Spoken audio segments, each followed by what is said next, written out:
截至2023年，共有120人获得过诺贝尔文学奖，其中男性105位，女性15位。以下是2023年诺贝尔文学奖得主：乔恩·佛斯 （John Fosse），挪威小说家、剧作家、诗人和翻译家。他以挪威语写作，是挪威最重要的当代作家之一。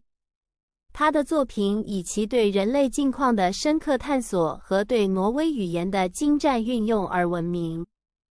佛斯出生于挪威奥斯陆，成长于挪威西部的赫尔达兰郡。他早年学习法律，但后来转而从事写作。他的第一部小说《黑夜的梦》1985出版后获得了成功。此后，他又出版了多部小说、剧本和诗集。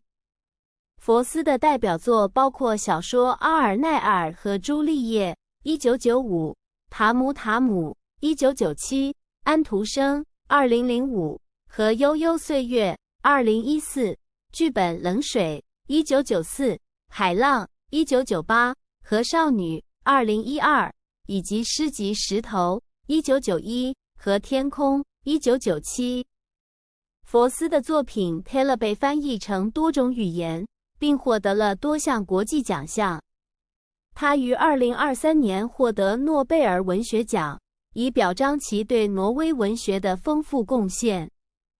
以下是其他一些著名的诺贝尔文学奖得主：路易斯·格吕克 （Louis Gluck），美国诗人、散文家和评论家。